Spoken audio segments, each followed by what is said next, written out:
Hey folks, welcome back to the Talos Principle 2. We're here on the desolate island north of the megastructure, working our way through the puzzles here. We've done 1 through 4. So let's continue onwards and see what else we can find. 5 and 6 are this way, as is the Golden Gate. Let's head down to 5, shall we?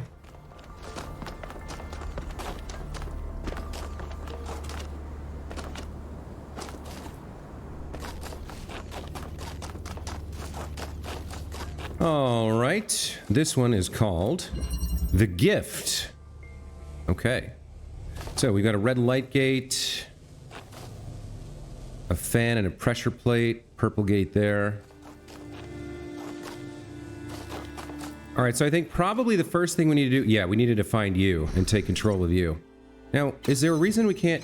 Oh, we were standing on a pressure plate. Okay. Now, do we hop down here? There is a ladder to get out, but I don't think there's anything we can do in there. So we can come here, we can hop on this and switch over. That lets us extract this hexahedron. Okay, and then we can hop over here.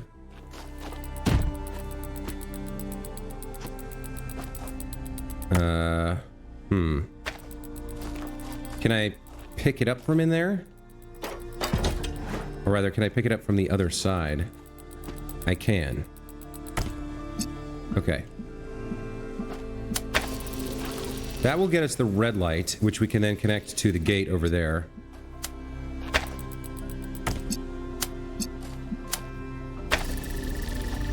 Okay. In here, what do we have? Now we have the pressure plate and the fan, which can get us both. Well, it could get us both up there, theoretically.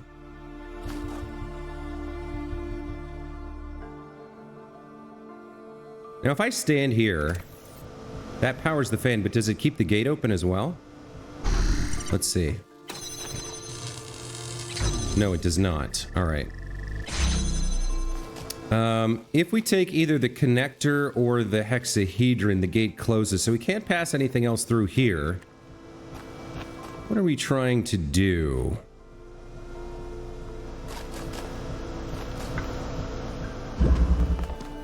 We need to get 2 people up here or an object. Oh, we can pass an object over now. Okay. So like we take this, plop it there, take this and stand here, I guess, and then maybe this works. Can I reach down and grab this? I can. Okay, there we go. There's the puzzle solved. Puzzle 5 complete. Let's look for the next one. New content available. What do we have here? Research. Yakut Spectacular. These structures are just so impressive. I don't understand what possible function this structure could have, but it's really, really impressive. Hold on, could that be its function? Just to be impressive? I suppose it could.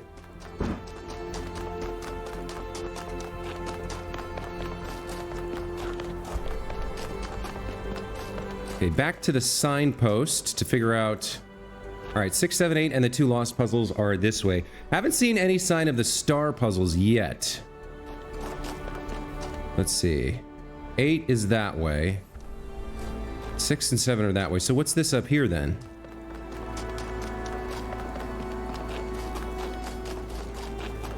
Oh, this is one of the lost puzzles. Okay. This one's called Passing Through. What do we have? We've got a hexahedron. There's the solution. Where do we unlock the gate here? Oh, I don't think we do. I think we have to maybe jump through. It is called Passing Through. So I think we have to go through the openings there, which means we need some height.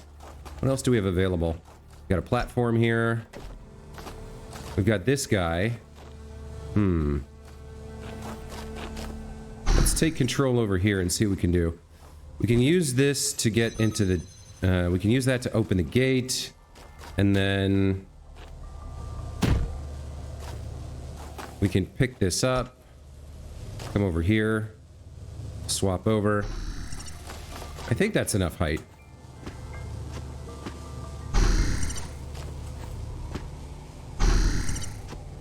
Oh, no, not quite.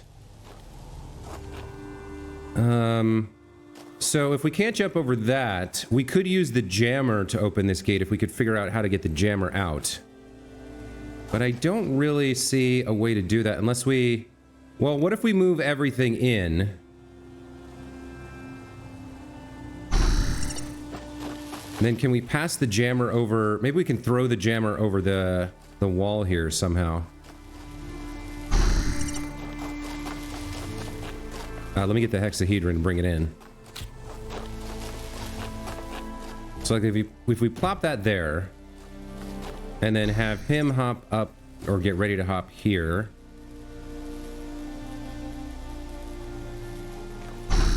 But then I don't know if we'll be able to get out. Oh, we have the ladder, right? Do we have a ladder here? No, we don't have a ladder in here. Alright, I'll try it anyway. We'll see. So you hop up here.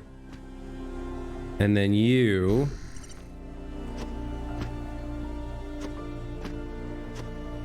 I can't drop this over the side. We just can't get high enough here. Okay, so that's not the solution. Is there anywhere a little bit lower that we can jump to? I could maybe get myself onto that little lip there, and then from there up onto something else, perhaps?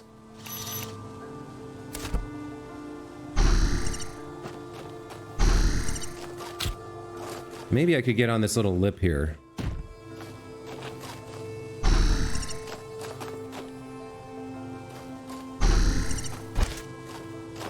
So we go here, and then here.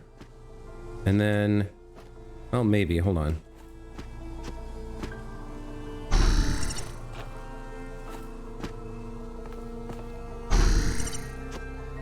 Yeah, I can get on this little lip, but then I don't think...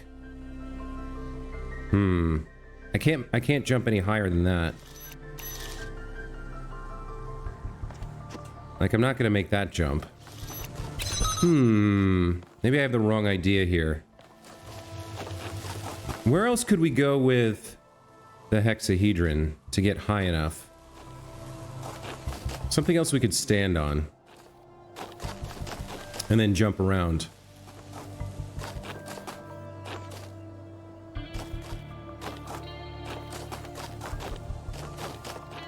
I mean, the walls are all just at the height where we can't do anything. I think our goal is to get this out, but I don't see how to do it.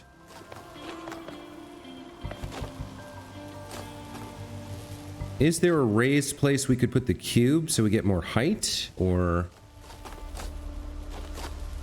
Like if we... I'm not sure we put it there last time.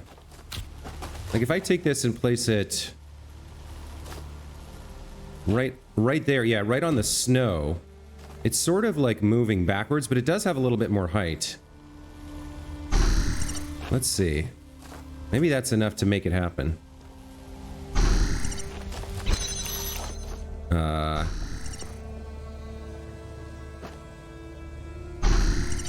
You hop up on here, and then up on here. Then you hop up here. And then... Now can you get over? No. Still can't get over this. Can we... Oh, wait a minute. Oh, I have an idea. But then I still can't get out. So I was thinking I can jam this... I can jam the gate and then have him hold it so that it goes through that little area there. But I can't jam it through here.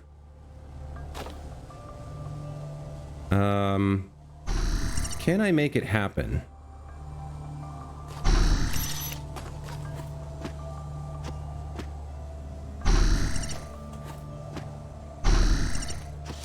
Yeah, see, I can aim it like that.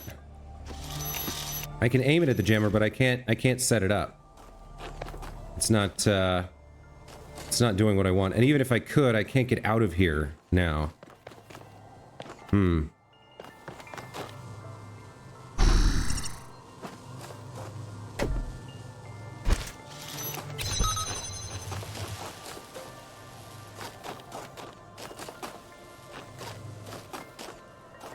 This one is tricky. I'm not seeing it. I'm not seeing the solution right off the bat. How could we get the jammer on this door? Or could we... Yeah, so the name of the puzzle is passing through.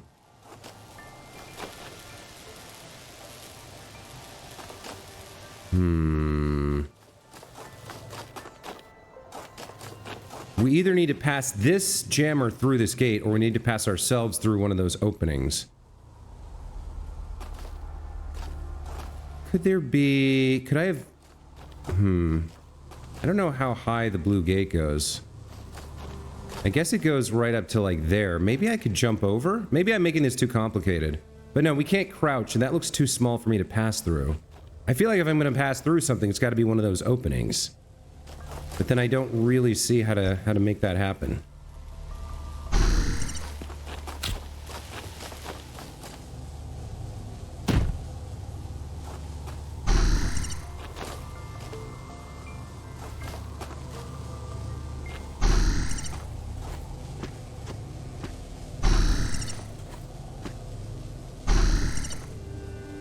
Oh, maybe... I think I thought I tried this, but... Yeah, I can't... I'm just not quite tall enough to make that jump. We need another, like, foot of height to get over that, and I don't see how to do it. In the first game, when you were using the copying machine, the timer machine, you could have that guy jump. I mean, I guess there's a possibility we could make that happen if we can control it correctly. So, like, the idea would be... I jump... So, jump, E, jump, right? So, I jump at the bot with second guy. Take control. I can't take control mid-jump. It won't work.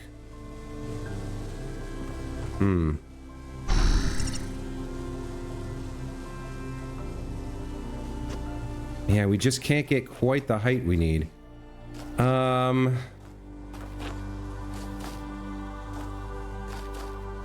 we maybe... Hold on. Maybe we can do it this way.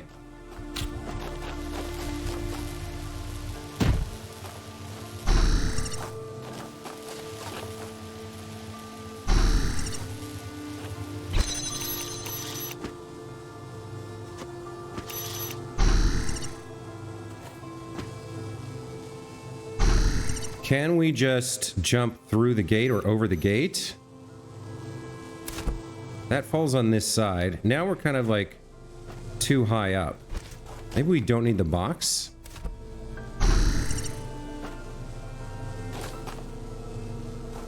Like if we come bring this right here and then stand next to it. Can we just go over the gate here?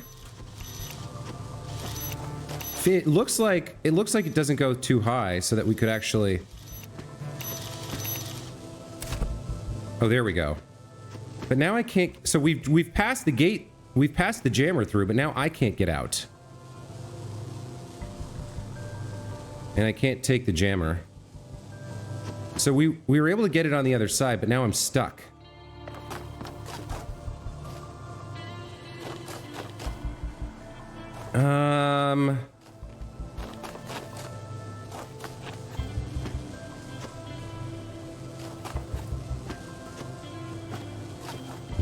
I'm having a little bit of problem here.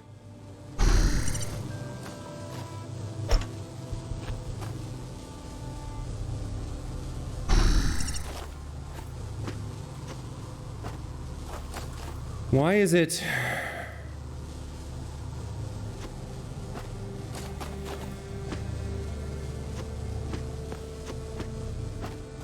It's being really finicky with the jumping.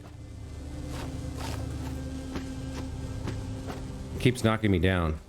I think I'm too close to the gate. There we go.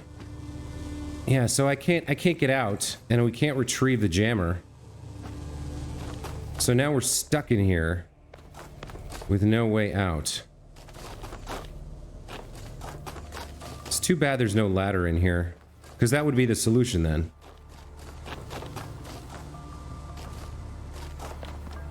I could maybe get on that little shelf of ice, maybe? And then from there get out? It's possible.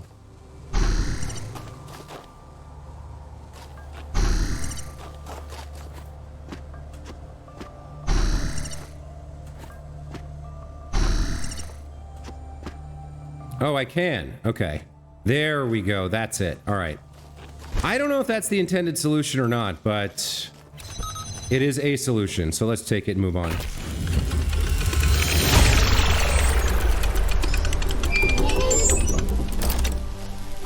I can't imagine spending years in such a desolate place.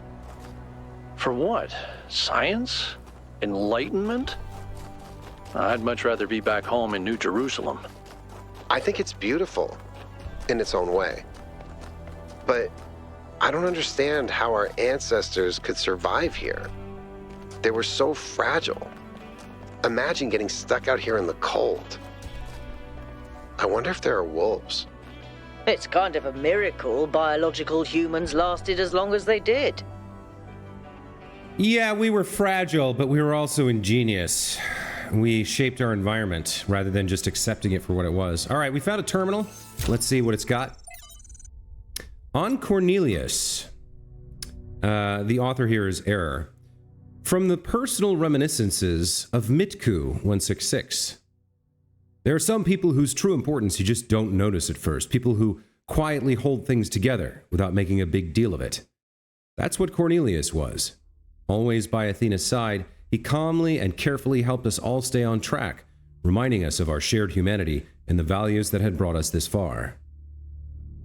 I cannot imagine how painful it must have been when Athena left him behind. When he went on his so-called research expedition, most people thought he went looking for her. To be honest, I thought he might never come back, and I was surprised when he finally did. I still don't understand how she could leave him. They seemed to love each other so deeply. After he returned, Cornelius was different. He founded the Museum of the Simulation and very rarely left its premises. The archive scholars doted on him, but he walled himself off, becoming almost as much of a recluse as Eustathius. And only then did I slowly understand how much the city had lost. Lord of Files, read 30 texts on terminals. Okay. Apparently the name of this document is 5358. The author, William Blake. A poet. God appears and God is light to those poor souls who dwell in night. But does a human form display to those who dwell in realms of day? And then a bunch of encoded or encrypted text. I still don't know how I'm supposed to decipher that. Another text here called Prime Mover. Author Eustathius. Excerpted from Considerations by Eustathius. 2. While it is hard, from our vantage point, to fully believe in any of the ancient religions, I must admit that I've come to believe in the existence of a prime mover. Not a designer as such, certainly not an interventionist god, but some force that set the universe itself into motion. I do not know if it's possible for us to ever truly understand this being, since it must by definition exist outside our understanding of reality, but I do believe that it exists. Does it look upon us with love? Are we entertainment, perhaps? Does it preserve some memory of us when we die? All of this I cannot answer. But I do not disbelieve those who honestly speak of having experienced some manner of brief communion with this entity. It's simply too common an experience in human history to easily discount. As the motion of the universe proceeds from the Big Bang, so whatever force animates us, whatever constitutes the true foundation of consciousness, proceeds from the prime mover. Miranda asks, "What do you think about this, Mother?" Athena replies, "I don't believe in any kind of prime mover, but I thought you should read it because Eustathius is an intelligent person, and he came to this conclusion after a great deal of thought. It's important to respectfully consider points of view we don't agree with."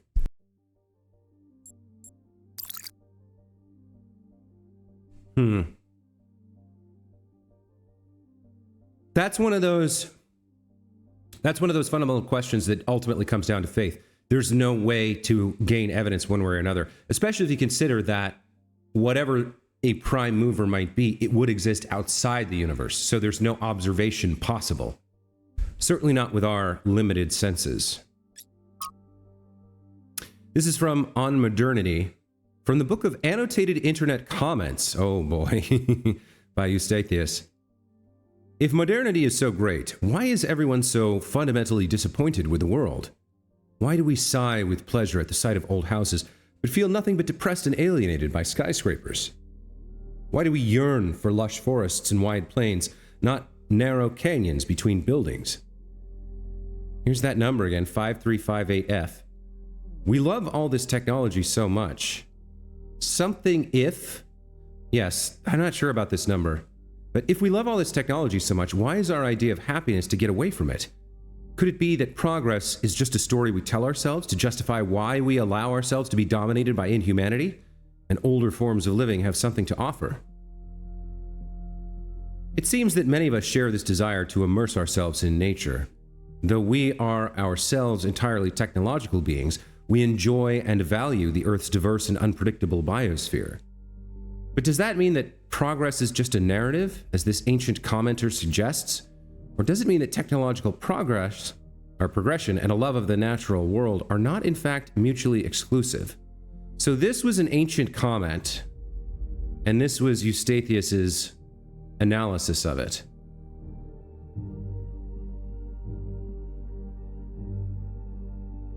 I think progress as we understand it, for example, skyscrapers and computers and stuff, all of that is essentially a tool to help us survive. And we can choose the way in which we craft those tools. Up until now, our prime motivation for a lot of the progress that's happened since the dawn of time, I guess, has been efficiency. It's been the fact that there are more needs than there are resources.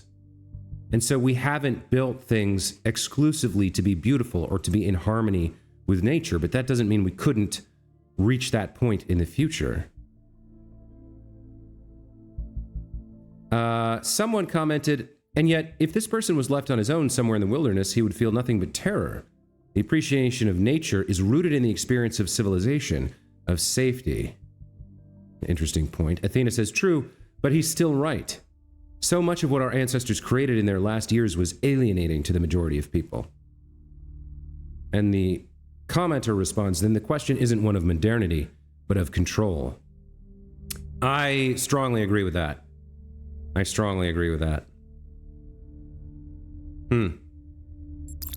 Thought-provoking. Interesting. All right. Let's continue onwards. Where are we going? Oh, here is Alcatraz. Everything okay? What do you think about the body replication tech?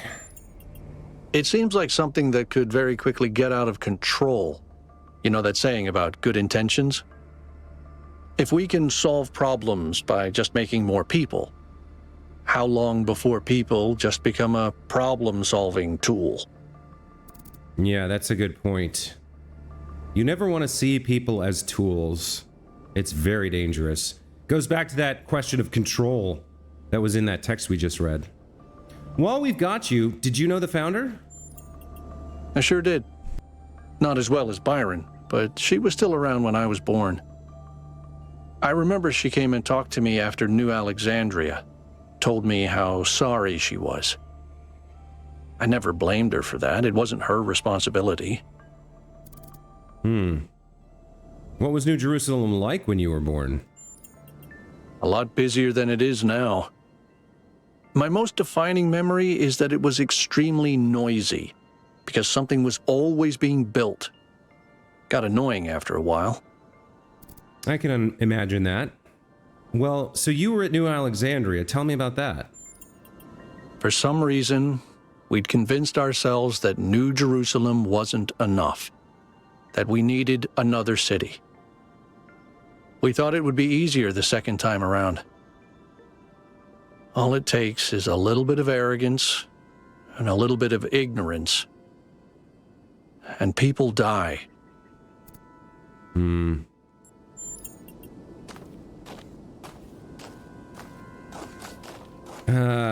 Yeah. That was a defining event for him. That really shaped him. Okay, 6 is a... Oh, we've got another image, I guess, of Miranda?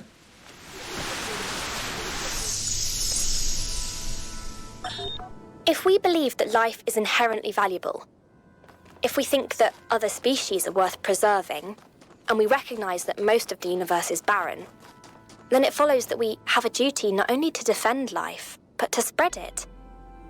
If life is the most valuable thing in the universe, then perhaps, in a sense, the cosmos itself is depending on us to do this. Like birds carrying seeds to uninhabited islands. Maybe that's our role in the galactic ecology. The spreading of life throughout the universe. I do like that idea. I think, once again, it comes down to a question of communication and control. If life is self-aware, in other words, if all the members of a species are not necessarily aware of the day-to-day details of what every other member is doing, but if we're not even united, but just at least cognizant of what everybody else is doing, then we can manage our resource usage, we can manage our impact, we can be aware. And that goes back to the root of consciousness itself. The self must be aware of the self to survive and thrive. But as we've seen with the Talos principle, that extends not just to the self, but to the community, the city, the country, the universe.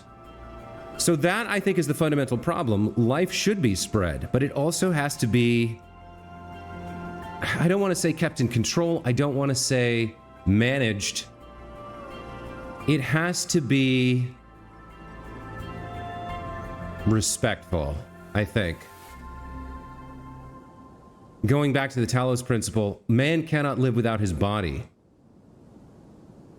So the species cannot live without its universe being in balance. I don't know. I do like Miranda's attitude, but I guess I feel ultimately balance is the key. The balance of all these different questions, of all these different impacts and instincts, all our hypocritical kind of like contradictions. We need to be mindful if we're going to exist and thrive and survive over the long term without destroying ourselves or the world around us. We need to find that balance. And that is why there's no like one answer to all these philosophical questions, I think. You need balance in all things, including balance itself. There will be some times in some cases where you need extremes, right? There's never an answer that lets you just be done, right? You never mark up your test and hand it in to be graded.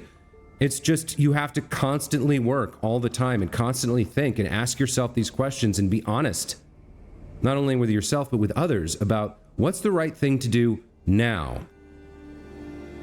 And what do we preserve from the past and what do we change for the future? And you have to do that work every moment of existence until the end arrives. And if you do it well, there's no guarantee, there's no promise. It just means you've given the gift of that chance to do the same work to the next generation. But I do like Miranda's point. We must find a way to preserve life and to spread it throughout the cosmos. It's just that we must find a way to balance that imperative against the constraints of reality. At least that's my opinion. Oh, and I almost killed myself. I can't jump that. All right, let's go back. Let's go in and do puzzle number 6 here. Enough philosophy. Let's solve a puzzle. All right, this is the the 2-body problem. I wonder if that's a deliberate reference to the 3-body problem by Cixin Liu. Fantastic book. If you haven't read it, I highly recommend it. So what do we got here? We've got a connector gated off by a red light gate. We've got the solution gated off by a blue light gate, and we have a drill.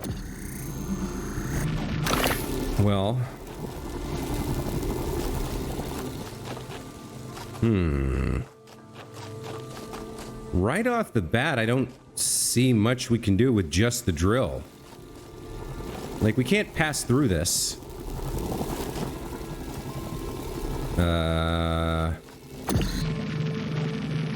I mean, I can see the red light over there. Is there another me somewhere that I can grab? There's gotta be, right? There he is. Okay. So, what do we have here? We have the hole in the wall, but we can't get through here. So that opens that gate. All right. That opens that gate. So I guess we're doing this first. We could pull the drill through. I guess if we go grab this, we can take this and pass it out to the other side. Like, we could do something like this. Where are you? So the red light is there. We could get this gate open if we could figure that out. How do I get this open? I just stand on it, right? Yeah, I just stand on it. Okay, so we need to put our other body somewhere that we can see it through the hole, like right there.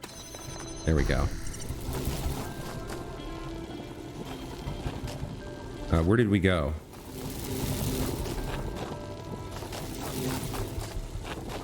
Where did I leave me?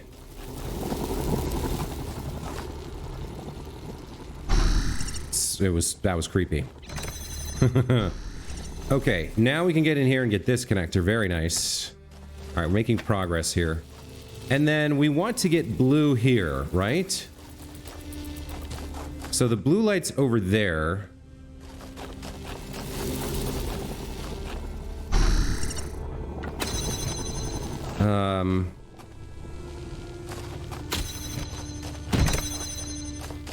So I think we pass one through to ourselves on this side and take the blue light.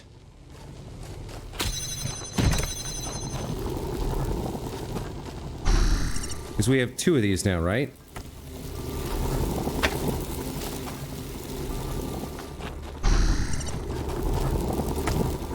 If we come here and grab this... Well, hold on. It doesn't make a lot of sense, because I can't see through the hole and get the light. And I need to stand here, but...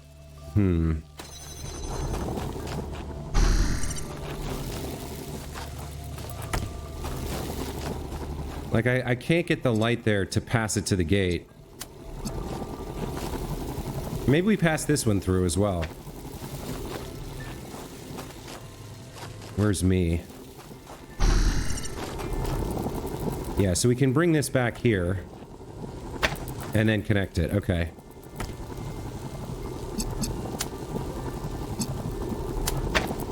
Right? Let's send me over here a bit. Come on, where am I?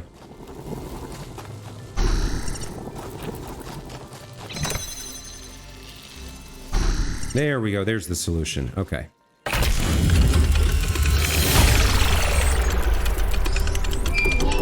That's 7 done.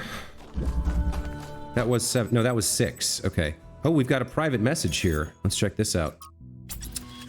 Okay, Lynerks 587 messages us. 1K, my name is Lynerks. I'm an engineer in the city.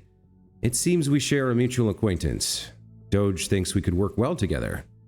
So I thought this was going to be Melville, but apparently there is more than just the one engineer. Yeah, I was interested to meet you. I like to connect with people who put facts before faith, so I'll be direct. The powers that be prefer to keep our society in stasis. They'd rather you were the last of our kind than seek new ways for us to live. They'd rather avoid the big questions than reveal answers they may not like. But I can't accept that it's wrong to use what we know to solve the problems before us. We wouldn't be here without technological solutions, learning, growth, mistakes. Those things are what we are. I agree.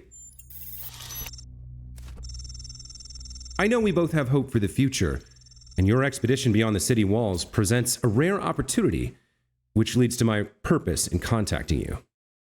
But before we get to that, I know you've an inquiring mind. What would you like to know? I guess just tell me, who are you? I'm the chief engineer of fluid dynamics. Our city runs on hydroelectric power. We'd be better off building nuclear reactors, but I just run the dam, our place of birth and source of life. So what do I know? And hey, maybe they're right. Maybe if we had more energy, we'd grow so fast we'd suffocate. I'd just rather test that hypothesis than spend eternity fixing leaks. Where are you right now? Knee-deep in river water, pulling tin cans from Overflow Sluice Gate. Overflow Sluice 8. Our ancestors so loved their tin cans. All right, let's get into the philosophy then. Why are you? I mean, I do physics, not metaphysics, but I'll give it a go. I suppose in the beginning there was nothing, and nothing implies something, and the zeros and ones got progressively more complex until eventually you and I popped out. Fair enough. It's not exactly an answer with a question with a right answer. All right, so what do you want with me? I think the island you're exploring holds knowledge far in advance of our own. There will be a great pressure on your team to leave it hidden. But those secrets belong to us all. We all deserve to learn and to grow. I just want you to approach your work using the scientific outlook you've been programmed with. Ask questions, be open to answers which challenge your assumptions.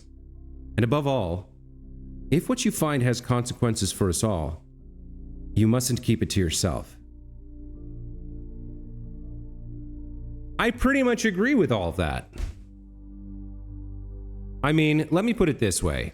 Let's say there was one line of code that we found that could instantly kill everyone if anybody put it onto a CPU for any reason whatsoever. Something that dangerous and deadly, I might choose to destroy and then reveal that I had found it and why I chose to destroy it, but I don't think I would just hand that to everybody. But shy of that, something that's like has no purpose other than to kill us, I feel like we have to be given the choice. So, yeah, we already encountered advanced technologies. I know. Byron and I have been anticipating this opportunity for some time. I'm certain you're going to find more. I wish in return that I could share everything I know with you now, but that time will come. For now, I need to ask that you keep our relationship between us. The dynamics in New Jerusalem are complex enough. So, what do you think? Are you willing to work with me? I'm a little uncomfortable being asked to keep the relationship private. I mean, 1K believes in what Lynerks is saying, but he doesn't, I don't think he understands, like he would prefer that the politics or the problems, the reason that us having a conversation with him has to be a secret, that feels a little weird to him. Like, what's the ulterior motive? Why is it, what's the catch? But for now, I guess that's not worrying him enough to preclude working with somebody who thinks so much similarly in the fashion to which he does. So, yeah, let's do this. Excellent. Well, usually there's a bit more of a ceremony when someone new joins the cause. Nothing fancy, just a subtle branding with hydrogen peroxide, but that'll have to wait until you're next in the city. In the meantime, welcome to Society Systemica. Oh, it's some kind of secret society? I'd say it's more of a special interest working group. Nothing's more important to science than transparency, and at the same time, we don't always have the luxury of ignoring social realities, which sometimes demand discretion. Which is to say, I can't exactly refute your suggestion, but I certainly discourage it. Are there rules? You'd think so, but we largely depend on shared ideals. There may be no specific rule set, but I trust that we all know an error when we see one. What about the others? Other members of Systemica? Or other groups like ours? And to be fair, I can't tell you as much about either as I'd like, but reason would suggest that you and I are not unique in this world. Alright. Hey, is there a cool secret handshake? Well, yes, now that you mention it, though it's actually a randomly generated code phrase. 44 laughing lullabies. Some alliteration there. 44 laughing lullabies. Interesting. Thanks, man. Let's stay in touch. Okay, all right. So, yeah, we've got the Sphinx over there. I don't think we can get to it from this side. No. That looks like we have to climb up over there. All right, let's go this way.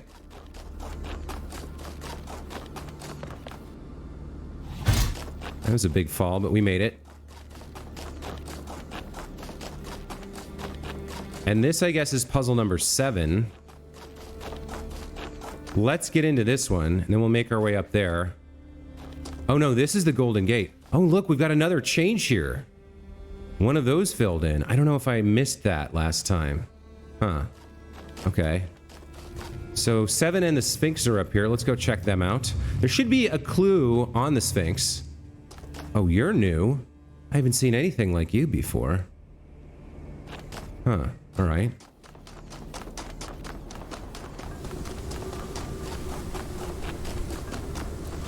Let's take a look at puzzle number 7 here. This one's called Redshift. All right. So we got a platform. Up there we've got a connector. Here's our copy. We got a fan. Interesting. All right. Let's grab the platform and stand here.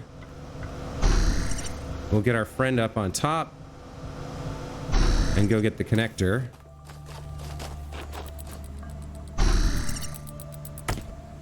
Okay. That gives us something to work with. Let's see, red and blue. I don't see light sources. I guess there's a light source there. So it kind of feels like... Yeah, okay, so we want something like this, I guess. We're gonna need our friend back.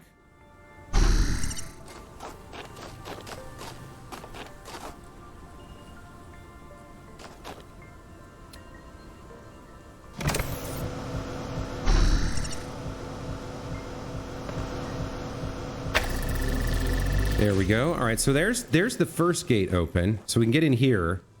Then the question becomes, how do we get the second gate open? I guess we have to sort of repeat that process with our friend.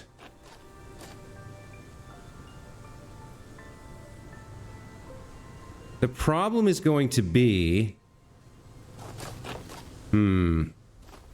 Okay, I think I understand. Let's grab this. So we'll go 1 to 2, and then we'll go, at the same time, we'll go 3 and 4. And then we'll come over here and plop this down. And if I'm right, oops. Yeah, the red one should break. Although, yeah, that one should break. We come in here, we go take control of him, and then we move him, and then it shifts to red, right? Yeah, there we go, nice.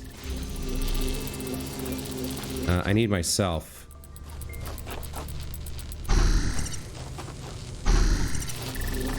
What a cool one. That title's a good hint. Alright. There's puzzle 7 complete. I admire your persistence, 1K. Thanks, Alcatraz. Alright, so what have we got left on the board? We've got the Sphinx over here. Let's go take a gander at that goose. Oh! We found an Easter egg. I love it. Fantastic. Very cool. Do you guys have things hidden in you? Switches or... Nope, just a pair of snowmen. Alright.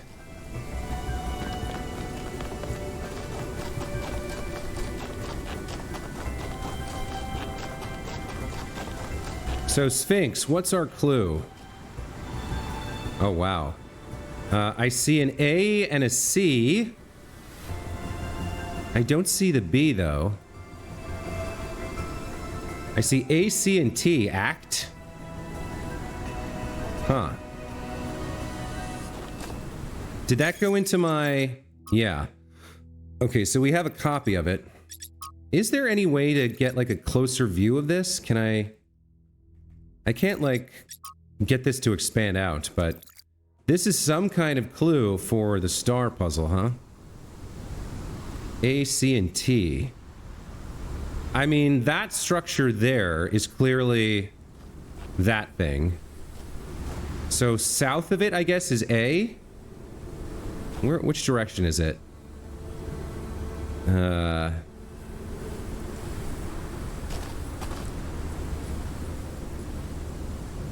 That's west, so that's south. I guess on the far south side, we'll look for A somehow. It's on like two kind of things close to each other, two islets. I'm not sure.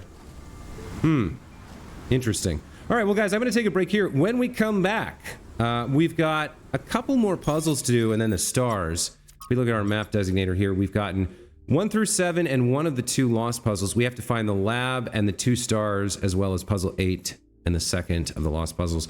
Lots of work still to do. This game is fascinating and intriguing and entertaining and fun, challenging and rewarding.